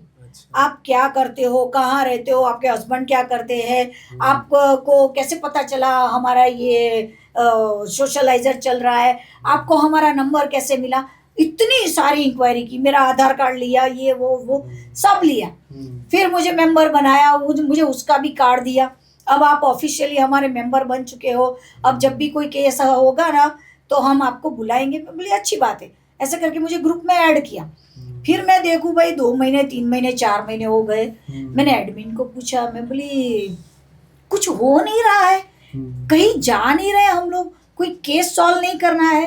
अरे बहुत केस पड़े हैं हमारे पास। मैं बोली आ तो कुछ नहीं रहा है, बुलाओ। नहीं ऐसा नहीं है, जो फ्री होता है वही जाता है। मैं बोली मैं फ्री हूँ, मुझे बुलाओ ना, मैं तो काम करने को तैयार हूँ। तब मुझे ऐसा बोला जाता है मैम झगड़ा करने नहीं जाना है। तो मैं बोले आपको किसने बोला कि मैं झगड़ा करने ही आऊंगी? मैं पहले केस समझू तो सही कि केस है क्या, उसके बाद बात करेंगे ना। पहले मुझे केस तो पता होना चाहिए। हाँ, मतलब जो ऑलरेडी इन्वॉल्व है और वो चाहता है कि अपनी आवाज रखे, तो उनकी वैसे नहीं सुनते हैं। हाँ, और ऐसे बोल देते हैं कि बहुत लोग हैं, केस भी बहुत है, मेंबर भी बहुत है। और मुझे तो बोला गया था उस टाइम कि हमारे वहाँ कांदीवली से कोई नहीं है, आप कांदीवली से बने हो तो चलो अच्छा है, अभी कांदीवली के केस आप हैंडल करोगे। मैं तो खुश हो गई, मैं बोली चलो अच्छी बात है, मैं हैंडल कर लूंगी। मुझे तो किसी के सपोर्ट की जरूरत नहीं, मैं अकेली लड़ सकती हूँ। तो बोले अच्छी बात है। पर मैं बोली ये तो कुछ भी नहीं हो रहा है। तो ये तुम किस बात का ये ग्रुप बना के बैठे हो और ये वुमेन राइट्स का चालू करके बैठे हो, किस बात का है भाई? सिर्फ दिखावे के लिए? ये तो यही चीज हो गई, सिर्फ दिखावे के लिए। अब क्या है? तो अब ये है, समझ लो कि मैं कहीं फंसी तो मैं अपना कार्ड दिखा के लड़ लूंगी, ये मैं वुमेन राइट्स की मेंबर हूँ, तेरी ऐसी वैसी कर दूंगी। तो वो है ना, वो सिर्फ कार्ड मेरे लिए काम आएगा। ये तो ऐसी बात हो गई। आज की तारीख में सब अपना ही देख रहे हैं। और यही हो गई ना, मेरे पास कार्ड आ गया, अब मैं उसको किस तरह से यूज करती हूँ वो मेरे हाथ में है। ये चीज हो गई, क्योंकि मुझे किसी और का केस सॉल्व करने के लिए तो बुलाया ही नहीं जा रहा। बुलाया क्या, ग्रुप में कुछ भी नहीं मैटर आ रहा है। तो फिर ये कार्ड मेरे किस काम का? यही काम का है कि आज कुछ का होता है मेरे साथ तो मैं वो कार्ड दिखा के अपना रुआब के रुतबा जो भी है मैं बता सकती हूँ कि देख मैं ये भी हूँ, देख तेरी क्या बजाती हूँ अभी मैं। तो आपको लगता है कि जैसे ये जो ऑडियंसेस हैं, फॉलोअर्स हैं, ये आपके इन सारी प्रॉब्लम्स के सॉल्यूशन में मदद कर सकते हैं? ऑडियंस क्या करेंगे? मतलब कुछ नहीं। वो अगर इस चीज को आगे मैसेज को फॉरवर्ड करें, कमेंट करें, कुछ नहीं, ऑडियंस कुछ नहीं कर सकती। मैं अभी बोलूँ कि मेरी फिल्म लाइन से जुड़ी जो भी मेरी समस्या है, वो जो फिल्म लाइन से जुड़ा होगा वही आगे फॉरवर्ड कर सकता है। अगर कोई XYZ कोई भी फॉरवर्ड करता है तो क्या फ़ायदा उसका? मुझे बात कहाँ तक पहुँचानी है? समझ लो आज एकता कपूर की, बालाजी की प्रॉब्लम है, मुझे बात कहाँ तक पहुँचानी है? एकता कपूर तक। नहीं, वो रीच बढ़ जाएगी ना आपकी, मतलब ज़्यादा लोगों तक वो बात पहुंच जाएगी। मेरा क्या है कि मैं अपने सोशल मीडिया पे वो जो फॉरवर्ड किया कि पोस्ट कर दिया, मैंने कर दिया, उसके बाद कोई मेरा ऐसा सोचना है, रीच बढ़ जाएगी बात अलग है, पर मेरा ऐसा सोचना है कि वो जो मेरी लाइन से जुड़ा ही नहीं है वो बंदा फॉरवर्ड कर रहा है तो कुछ नहीं होगा। जो मेरी लाइन से जुड़े हैं, जैसे मैंने बाकी आर्टिस्टों को बोला कि आप कुछ नहीं कर सकते तो कमेंट करके आओ कि मेरा पैसा फंसाए, मेरा पैसा फंसाए, उतना तो करो। तो वो लोग करेंगे तो ही काम आगे होगा, क्योंकि और तो ही बात हमको एकता कपूर तक पहुंचेगी। आज मैं सिंटा के लिए कुछ बोल रही हूँ तो मुझे वो मेरी बात सिंटा के कमिटी मेंबर तक पहुंचानी है कि भाई एक आर्टिस्ट है जो बोल रही है हमारे सिंटा के खिलाफ। क्योंकि जो आप जिनके साथ काम करते हैं ना, वो तो फिर भी ये सोच के मना कर देते हैं कि उनका खुद का भी इंटरेस्ट है कि वो अपने करियर को बिगाड़ना नहीं चाहते। लेकिन जो आपके फॉलोअर होंगे, ऑडियंस होगी, जो आपसे जुड़े हुए हैं, वो तो आपको पसंद करती है, तो वो तो चाहेंगे कि आपके साथ फेयर चीज़ हो, तो वो फिर भी आगे फॉरवर्ड करके उस जनसंख्या तक उस चीज़ को पहुंचा देगी जो संबंधित जो लोग हैं उन तक वो बात पहुंच जाए।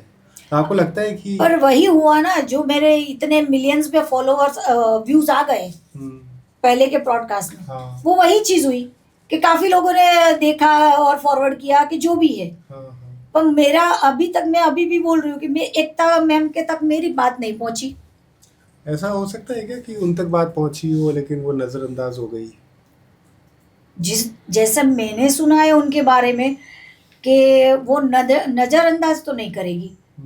हाँ, जितना मैंने उनके बारे में सुना है कि वो वैसे बहुत अच्छी है और उनको एक एक चीज का पता रहता है, ऐसा भी मैंने सुना है।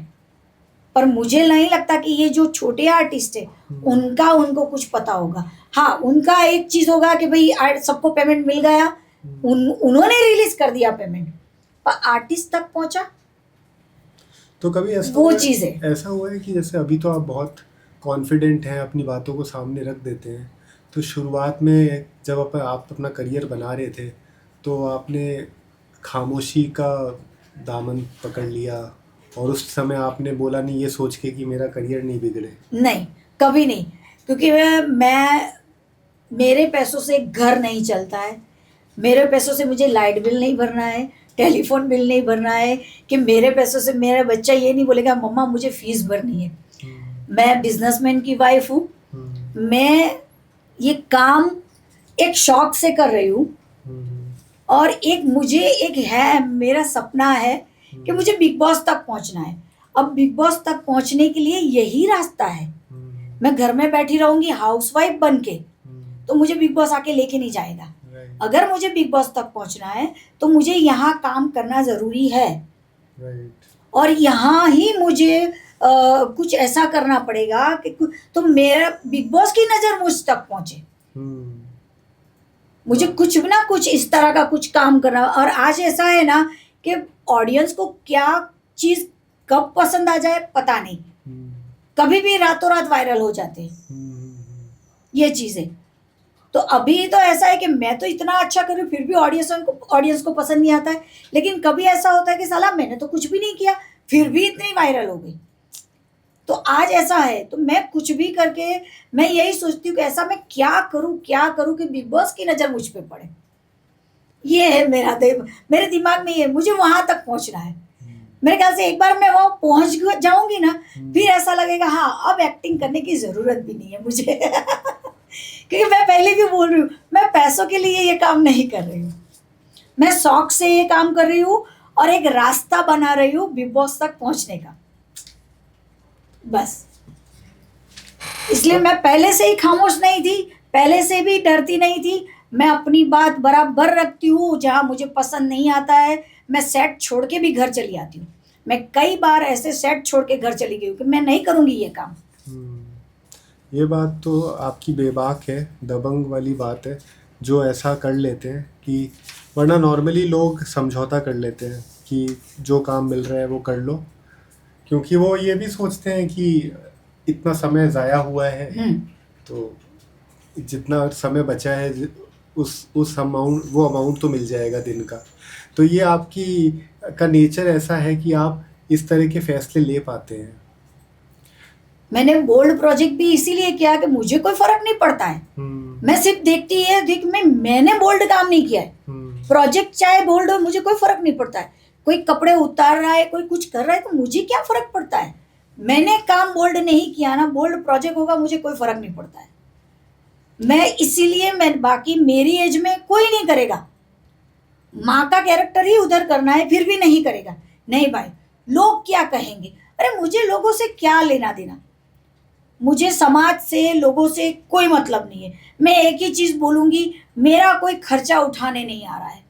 तो इन सब चीज़ों का मेंटली आपको कोई फ़र्क पड़ा क्या, प्रभाव पड़ा कि जब आपकी सुनवाई नहीं हो रही थी आपकी बातों की, तो आप अपने आप को कैसे इस चीज़ से बाहर निकालते थे?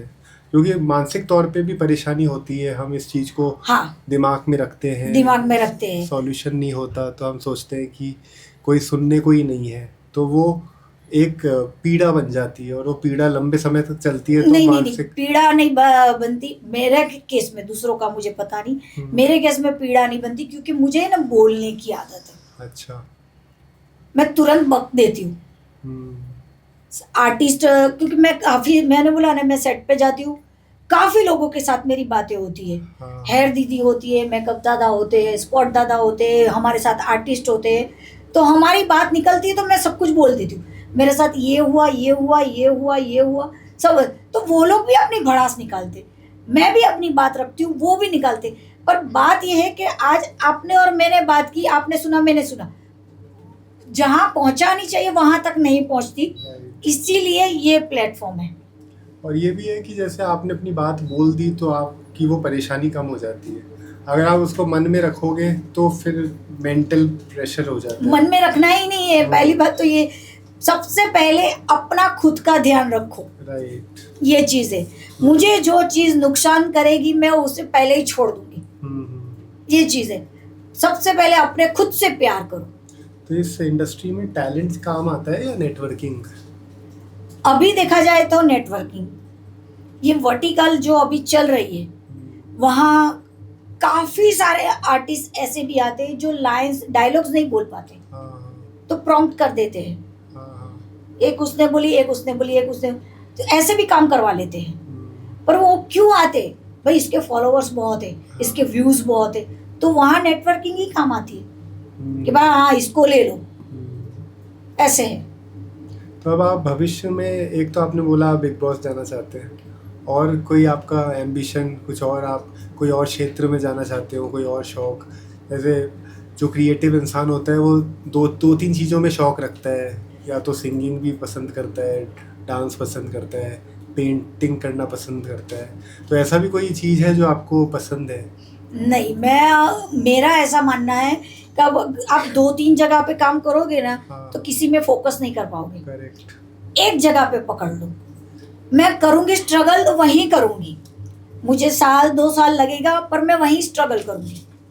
असल में ये सवाल आपसे इसलिए पूछा मैंने, ये सवाल पैसे कमाने का नहीं था, ये सवाल है कि आपको सुकून क्या देता है आपको, क्योंकि हम कोई चीज़ पैसे कमाने के लिए करते हैं, वो ज़रूरी नहीं है कि हमें वो सुकून दे। नहीं, पर मैं वही बोल रही हूँ ना कि मुझे पैसा कमाने के लिए मैं कोई काम पहले तो करती नहीं। दूसरी बात, मुझे जो पसंद है, मुझे जो सुकून देता है, मुझे जो खुशी देता है, मैं वही काम करूँगी। तो और दूसरा कि मैं 2-3 जगह पे भागूंगी तो मैं एक में भी परफेक्ट नहीं होंगी।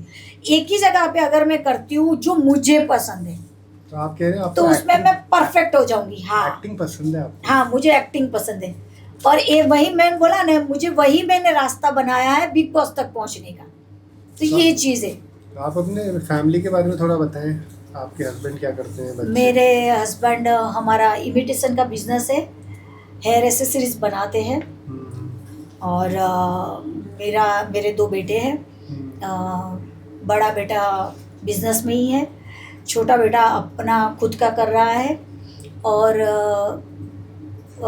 मेरी daughter in law Vaibhavi Upadhyay जो आर्टिस्ट थी, बहुत बड़ी आर्टिस्ट थी, उसकी हिमाचल में डेथ हो गई एक्सीडेंट में। काफ़ी वो चीज़ों को मीडिया में और सब में आया था, तो वो मेरी डॉटर इन लॉ। पर अब जिसको जितना उसको याद करेंगे उतनी तकलीफ होती है, इसलिए मैं वो बात निकालना नहीं चाहती। और कई बार सबको क्या लगता है, कुछ लोग जो नेगेटिव मेरे बारे में सोचते हैं, उन लोग को क्या लगता है, देख वैभवी के नाम पे ये आगे निकलना चाहती है क्योंकि वो बड़ी आर्टिस्ट थी। पर मैं यही कहूँगी कि मैं उसके नाम पे आगे नहीं निकलना चाहती। पहले ऐसा था कि सबको पता था कि मैं उसकी मदर इन लॉ, तो मुझे सामने से पूछा जाता था कि कैसे हुआ, क्या हुआ, किस तरह। पर अब मैं जितना हूँ तो उसके बारे में बात कम करती हूँ क्योंकि तकलीफ मुझे होती है। आप लोग सामने वाले को तो कोई फर्क नहीं पड़ता है, पर हमने हमारी उसको खोया है तो तकलीफ मुझे होती है। तो जुगनू जी, आप अगर हमारी ऑडियंस को एडवाइस देना चाहें कि इस इंडस्ट्री में कैसे आगे बढ़ें और कौन कौन सी प्रॉब्लम उनको नहीं फेस करनी पड़े, तो 3 आपके क्या टिप्स होंगे? पहले तो किसी को पैसा मत दो। कोई अगर बोलता है ग्रुप में ऐड करने के लिए, जेन्युइन रिक्वायरमेंट आएगी हमारे ग्रुप में ऐड हो जाओ, तो कोई पैसा देने की ज़रूरत नहीं है। कोई बोलेगा आर्टिस्ट कार्ड के लिए पैसा दो, तो देने की ज़रूरत नहीं है। आर्टिस्ट कार्ड बनाने की भी ज़रूरत नहीं है। तो किसी भी चीज़ के लिए कोई पैसा मत दो, पहली चीज़ ये। दूसरा ये कि अगर आपको लीड में काम करना है या कंटिन्यूटी में काम करना है तो छोटे छोटे कैरेक्टर तो बिल्कुल मत करो, पहले से ही मना कर दो। मेरी गलती हुई कि मुझे जो काम आया मैंने कर लिया क्योंकि मुझे ऐसा लगा चलो एक बार मेरी एंट्री हो जाती है फिर मैं धीरे धीरे आगे बढ़ूंगी। लेकिन नहीं, ये तुम लोग को वो उसमें ट्रैप है। हाँ, उसमें ही लॉक कर देंगे कि ये बंदी यही करती है, इस बंदी का बजट यही है, ये तो 3000 में ही काम करती है, ये 3.5 में ही काम करती है, ये तो 1 डे 2 डे में ही काम करती है। मुझे उसमें से निकलने में बहुत टाइम लग गया। ये इमेज बना देते हैं। मुझे उसमें से निकलने में काफ़ी टाइम गया। अब मुझे प्रॉब्लम नहीं थी, इसलिए मैं 3 महीने 4 महीने घर में बैठ गई कि नहीं करूँगी जब तक मुझे अच्छा काम नहीं मिलेगा। मुझे चला क्योंकि मुझे पैसों की ज़रूरत नहीं थी। लेकिन अगर आपको पैसों की भी ज़रूरत है तो मैं यही बोलूँगी कि पहले तो छोटे छोटे काम करने से स्टार्ट ही मत करो अपना करियर। थोड़ा पेशेंस रखो, ऑडिशन बनाते रहो। कोई वर्क एक्टिंग क्लास के कोई कुछ भी करने की ज़रूरत नहीं है। एक ही चीज़ है, अपने मोबाइल में अपना ऑडिशन बनाओ, खुद देखो, आपकी गलती आपको दिखेगी, वापस बनाओ, वापस देखो, वापस बनाओ। ऐसे ही एक्टिंग आप सीख जाओगे। कोई एक्टिंग क्लास की भी ज़रूरत नहीं है। अपना पैसा बिल्कुल वेस्ट मत करो, किसी को देने में वेस्ट मत करो, एक्टिंग क्लास में वेस्ट मत करो, कहीं पे भी पैसा वेस्ट मत करो, क्योंकि ये जो जगह ऐसी है ना, इसमें स्ट्रगल बहुत है। तो वो पैसा आपके खुद के लिए रखो। आप सोचोगे कि मैं इसको दे दूंगा तुरंत मेरी एंट्री हो जाएगी, नहीं होगी। तो पैसा वेस्ट मत करो, पेशेंस रखो और एक्टिंग खुद सीखो। खुद देखो, खुद एक्टिंग करो, खुद अपना वीडियो देखो, खुद आपको आपकी गलती दिखेगी, आपकी गलती आपको ही दिखेगी। 4 लोगों को मत बताओ, देख तो कैसा है, देख तो नहीं, खुद देखो ना, खुद को पता चलेगा। सेल्फ ऑब्जर्व करो। हाँ।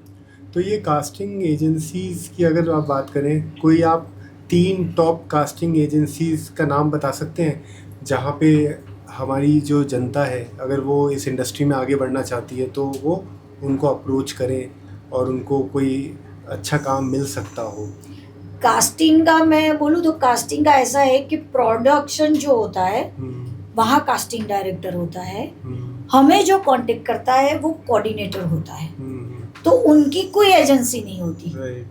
वो अपने घर से ही करते हैं काम, फ्रीलांसिंग जिसको बोलते हैं, ऐसे ही काम होता है। तो मेरे पास जो भी कांटेक्ट है या हमें जो कांटेक्ट कर रहा है वो कोऑर्डिनेटर ही कांटेक्ट कर रहा है। कास्टिंग वाला नहीं करा। हाँ, एजेंसी जैसे मुकेश छाबरा, ऐसी बड़ी बड़ी एजेंसी की बात हो रही है, पर वहां जाके आप आराम नगर में जाओगे, कोई भी जगह पे जाओगे, वहां ऑडिशन इंट्रोडक्शन चालू ही होगा। पर मैं बोलूंगी कोई मतलब नहीं है, मुझे तो कोई मतलब नहीं लगा, नहीं, मैंने भी बहुत चक्कर काटे, मुझे कोई बेनिफिट नहीं मिला, कोई बेनिफिट नहीं मिला। और इसलिए तो मैंने बोला ना, मैं एक के बाद कांटेक्ट नंबर आते गए मेरे पास, मैं अपनी प्रोफाइल भेजती गई। पर मेरी गलती एक ही हो गई कि मैंने वन डे टुडे भी काम करना स्टार्ट कर दिया, जो मुझे नहीं करना चाहिए, और इसीलिए मैंने बीच में ब्रेक ले लिया। लेकिन आज भी जब कंटिन्यूटी काम आता है मेरे पास, तो वो लोग क्या बोलते हैं, मैम वर्क लिंक भेजो। वर्क लिंक मेरे पास कौन सा है, नर्स का है, प्रिंसिपल का है, डॉक्टर का है, वो मैं भेजती हूँ। तो वो लोग बोलते हैं नहीं मैम, आपने फैमिली मेंबर का कैरेक्टर किया है, सास, माँ, चाची, बुआ। तो मैं बोली नहीं, तो वो मुझे अभी भी वो परेशान कर रहा है, ये चीज़ है। अब ऑडिशन बनाना तो मैं 10 बना लूं, वो मेरे हाथ में, मेरे घर में खड़े खड़े मैं बना लूं, लेकिन वर्क लिंक मेरे पास नहीं होगी ना। तो वो आज भी मुझे परेशान कर रहा है। मैंने बीच में गैप लेके वापस काम चालू किया, लेकिन वो लकीली वर्टिकल आ गया। वर्टिकल मैंने कम से कम 20 से 25 कर लिए है, 10 से 12 मेरे रिलीज भी हो गए हैं वर्टिकल में। अभी वर्टिकल की वर्क लिंक सीरियल में नहीं चलती है, ये चीज़ है। वर्टिकल में मैंने फैमिली मेंबर के ही कैरेक्टर किए, पर वो सीरियल में नहीं चलती है। और मैं अभी कोशिश कर रही हूँ कि सीरियल में कंटिन्यूटी काम मिल जाए, और इसके लिए मुझे जो वो वर्क लिंक मांगते हैं ना, वहाँ मैं फंस जाती हूँ। ऑडिशन में प्रॉब्लम नहीं है, फोटो में नहीं, प्रोफाइल में नहीं, गुस्से में प्रॉब्लम नहीं आती, प्रॉब्लम सिर्फ वर्क लिंक में आती है, वो आज भी आती है। आप कह रहे हैं कि एक बार एक इमेज बन जाएगी कि मैंने ये काम कर लिया, तो फिर आपको कोई और रोल नहीं मिलता, निकलना बहुत मुश्किल होता है उसमें से। फिर जो वर्क लिंक जो कहते हैं, जो कि हमेशा कास्टिंग एजेंसी वाले मांगते हैं, हाँ, वो वर्क लिंक ही आपकी बाधा बन जाती है कि अब वो लिंक आप जब भेजोगे तो वो उसको इम्पोर्टेंस नहीं देते। हाँ, उनको पता चलता है कि ये तो वन डे टुडे आर्टिस्ट है। हाँ, तो बेसिकली जब आप किसी अच्छे रोल को अप्रोच करते हैं, आप चाहते हैं कि कोई बेहतर सपोर्टिंग रोल मिले या लीड रोल मिले, तो आप कहते हो कि खुद अपनी प्रैक्टिस करो और वीडियो बना के और अपना खुद का पोर्टफोलियो बना के भेज दो। हाँ, पर मैं वही बोलती हूँ कि पेशेंस रखो, जब तक आपको कंटिन्यूटी कैरेक्टर नहीं मिलता है। लीड छोटे छोटे जो बच्चे होते हैं, जो 20, 22, 25 साल के, वो तो सीधी सी बात है लीड करेंगे। हाँ, तो वो उन लोग को भी बोलूंगी। जैसे मैं आपको कई एग्जांपल दे सकती हूँ, जैसे वो दीपक तिजोरी, हाँ जी, उसने अपने करियर की शुरुआत कहाँ से की, फ्रेंड के कैरेक्टर से। हाँ, वो फंस गया वहीं पे, हाँ, उसको आगे मेन हीरो तो मिला ही नहीं काम। हाँ, वो खिलाड़ी में आए, वो आशिकी में आए, सब में साइड कैरेक्टर, सपोर्टिंग कैरेक्टर, तो यहाँ फंस जाते हैं। पर अगर तुमको वो नहीं करना है तो पेशेंस रखो, रुको। पर जब तक हीरो का काम नहीं मिलता है कि हीरोइन का काम नहीं मिलता है, तब तक काम मत करो। रही बात बड़ी एज में, हमारी एज में, 30-35 की एज में, 40 की एज में, उन लोग को भी मैं बोलूंगी, अगर वन डे टुडे करना है शौक से, तुमको सिर्फ ऐसा ही कि नहीं मुझे काम करना है तो स्टार्ट कर दो, पर तुमको ऐसा है कि नहीं मुझे कंटिन्यूटी करना है, तो रुको, वेट करो, रुको। हाँ, तुमको ऑडिशन देते जाओ। फ्रेशर हो ऐसा बोलोगे तो अभी भी चलेगा। मेरी प्रॉब्लम ये है कि मैं फ्रेशर भी नहीं बोल सकती, क्योंकि मेरी इतनी तो मतलब मैं पॉपुलर हो चुकी हूँ कि लोग मुझे पहचानने लगे हैं। आपका एग्जिस्टिंग काम अपने हाँ, आप बोलता है। गूगल पे मेरी प्रोफाइल आ गई, आप फ्रेशर के तौर पे अपने आप को इंट्रोड्यूस नहीं कर सकते। कोई भी प्रोडक्शन में मेरी प्रोफाइल जाती है तो उनको तो पता चलता है कि हाँ ये तो काम कर चुके हैं।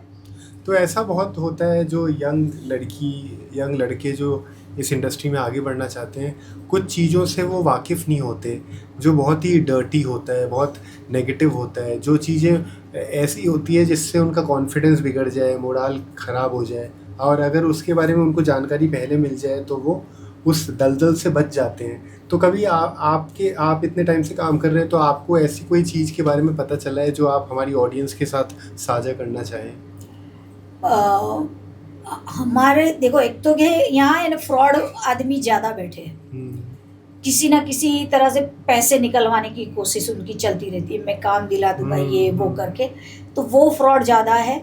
नहीं तो फिर वो कॉम्प्रो की बात आती है। हाँ जी। तो वो छोटे बच्चों में बच्चियों को ज्यादा आती हाँ है जी। कि उनको वो परेशानी कास्टिंग से लेके हर कोई, मैं नहीं बोलूंगी कि सिर्फ प्रोड्यूसर के, ये कास्टिंग से लेके हर कोई उनको परेशान करता है। राइट। लेकिन अगर वो डटी रही हाँ, तो निकल गई, सही बात। अगर वो फिसली हाँ, तो समझ लो तुम्हारा एक्टिंग कैरियर तो साइड पे ही रह गया। हाँ, तुमको सिर्फ यूज किया जाएगा again and again, again and again, पर काम कुछ नहीं होगा। तो वो कहीं पे जाके रिपोर्ट कर सकते हैं क्या कभी कोई चीज? कौन सुनेगा? पहले तो वो किसी को बताते नहीं है कि इसने में मुझे ये बोला। देखो ये है ना, कोई आपको जबरदस्ती से तो पकड़ेगा नहीं, तुमको समझा बुझा के काम का लालच देके ही फंसाएगा। ये चीज है। तो जो तुम्हारे साथ ये जो चीजें हो रही है होती ही होगी, तुम डटे रहो, हिलो मत जरा भी। ठीक है sir, okay sir, no sir, बस वही। राइट।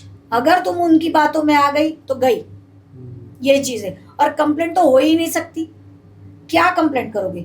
जब तक तुम उसके हाथ में आई नहीं हो तब तक तो उसने कुछ किया नहीं। नहीं, बात ये है ना कि जैसे कोई चीज गलत हो जाती है, कोई वीडियो बन जाते हैं तो या फिर भी कोई, नहीं बोलते ना। तो फिर कोई अभी तक कोई एजेंसी नहीं है जहाँ पे रिपोर्ट किया जा सके। कुछ नहीं, इसीलिए तो ये सिंटा बना था।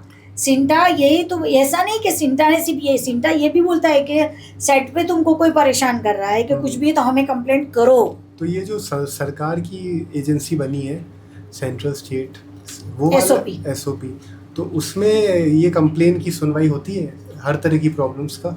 नहीं, हर तरह के तो नहीं, अभी तक तो पेमेंट का ही सुना है कि पेमेंट वो मैं निकलवा में आपकी हेल्प करेंगे। अच्छा, बाकी और कोई प्रॉब्लम? हाँ। तो मीडिया का रोल कितना इम्पोर्टेंट मानते हैं आप एंटरटेनमेंट इंडस्ट्री में, जहाँ पे इस तरह की जो चीज़ें आपके साथ हुई और कितने लोगों के साथ होती है, जो पेमेंट को लेके हो जाती है, कास्टिंग काउच को लेके हो जाती है, एडवांसेस हो जाते हैं और रोल नहीं मिलता, तो ये इसमें आप मानते हैं कि मीडिया का बहुत बड़ा रोल है? वो उनको बहुत जागरूक होना चाहिए, उनको इस चीज़ को लेके बहुत ज़्यादा सीरियस हो जाना चाहिए? मीडिया बहुत कुछ कर सकती है, लेकिन आप सामने आओ। राइट।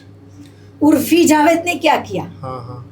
अतरंगी कपड़े पहने, मीडिया को बुला बुला के खुद की पब्लिसिटी की। मीडिया ने आज उसको यहाँ पहुंचा दिया। लेकिन जैसे मी टू मूवमेंट, ये चीज है, मीडिया ने पहुंचा दिया। अभी वो खुशी मुखर्जी वही चीज कर रही है, मीडिया ही उसको ऊपर तक लेके जा रही है। मीडिया में इतनी ताकत है कि तुमको ऊपर उठा भी सकती है और तुमको नीचे गिरा भी सकती है। तुम सामने आओ, लेकिन जब तक तुम बोलोगे नहीं मीडिया कुछ नहीं करेगी। लेकिन ये आपने देखा, पहले भी मी टू मूवमेंट आया, बहुत सी चीज़ें हुई। आपको लगता है ऐसे मूवमेंट जब आते हैं और मीडिया के सामने कोई एक्ट्रेस सामने आके बोल भी देती है तो रियल में कोई फ़र्क पड़ता है? सोसाइटी में चेंज आता है? सोसाइटी में कोई चेंज नहीं आता है। उसने अपनी बात रखी, फिर वो पुलिस केस हुआ, उनके पास जो प्रूफ है वो उनकी लड़ाई लड़ती रहेगी। मीडिया के सामने आई, मीडिया ने छाप दिया। जब तक मीडिया ने नहीं छापा था किसी को पता नहीं था। तो मीटू का, जो मीटू मूवमेंट का किसी को मालूम भी नहीं था। तो मीडिया अंदर सबको पता था, लेकिन बाहर कुछ नहीं आया। तो मीडिया का रोल सिर्फ रिपोर्टिंग का ही है या वो और किसी और हद तक भी जा सकते हैं, ताकि वो ऑफिशियल्स को भी इन्वॉल्व कर पाएँ, गवर्नमेंट को भी इन्वॉल्व कर पाएँ और इस चीज़ को और बेटर तरीके से सॉल्व कर पाएँ? आपको लगता है ऐसा हो सकता है? हो सकता है, लेकिन जिस बंदी कंप्लेंट की है कि जिस बंदे ने उसको उनके मीडिया के साथ एंड तक रहना पड़ेगा। हाँ जी। अगर मैं बैकआउट हो जाऊंगी तो मीडिया कितना लड़ेगी? तो आपका कहना है कि वो बैकआउट हो जाते हैं, जो भी पहले तो सामने ही नहीं आते। पहले तो सामने ही नहीं आते, फिर वो आगे तक नहीं जाते। हाँ, सामने आते तो आगे तक नहीं जाते। अगर तुम उर्फी जावेद की तरह डेयरिंग से आगे आ जाओ, हाँ। तो तुमको देखो मीडिया कहाँ से कहाँ पहुँचा देगी। राइट, सही बात। आज उर्फी जावेद एक ब्रांड बन गई है। अब वो नहीं पहनती वो अतरंगी कपड़े, वो उसको जिस जगह पे एक पोजीशन पे पहुंचना था वो पहुंच गई। किसने पहुंचाया? मीडिया ने पहुंचाया। कब पहुंचाया? जब वो खुद सामने आई तब पहुंचाया। तो जुगनू जी, आपने बहुत सारी बातें बताई जो बहुत इम्पॉर्टेंट है और इस इंडस्ट्री में तो बहुत महत्वपूर्ण रोल प्ले करती है, क्योंकि बहुत लोग इस चीज़ से जूझते हैं। और मुझे खुशी है कि आप इस पॉडकास्ट का हिस्सा बने। इतनी बातें एकदम दबंग तरीके से आपने सारी बताई, और आप जैसे इंसान महिला के तौर पे बहुत कम होते हैं जो अपनी ताकत पे भरोसा करते हैं, अपने आप पे भरोसा करते हैं और डरते नहीं हैं समाज के इन बंधनों से और अपनी बातों को आगे रखते हैं। ये बहुत बड़ी बात है और मैं खुश हूँ आप आए हमारे पॉडकास्ट में और हमारी ऑडियंस को भी ज़रूर पसंद आया होगा, तो थैंक यू उसके लिए। बाकी आई एम श्योर हमारी ऑडियंस को ये पॉडकास्ट पसंद आएगा। बहुत सारी चीज़ें इस इंडस्ट्री के बारे में हमने साझा करी है, डिस्कस करी है, जो कि रेलेवेंट इश्यूज़ हैं, जो कि आज की तारीख में भी 2025 में भी हो रही हैं, बहुतों के साथ हो रही हैं, जो कि एक कहीं ना कहीं किसी कॉन्फिडेंस लेवल को शेक कर देती हैं लड़कियों में, लड़कों में, जो बहुत सारी उम्मीदों के साथ मुंबई शहर में आते हैं और ये सोच के आते हैं कि वो अपने टैलेंट से, अपने स्किल से, अपनी मेहनत से आगे बढ़ेंगे। लेकिन इंडस्ट्री का माहौल इस तरह देखने के बाद कहीं ना कहीं वो टूट जाते हैं। तो उनको मैं यही बताना चाहूँगा कि आप अपने आप पे भरोसा रखें, जो राइट तरीके से उन चीज़ों को अप्रोच करें जैसे होना चाहिए। जैसे हमारे गेस्ट ने, जुगनू जी ने भी बताया कि आप अपने काम पे ध्यान दें, फोकस करें और आप उन लोगों से नहीं जुड़ें जो लोग इस बात का फ़ायदा उठा लें जो आपके लिए ही नुकसानदायक है।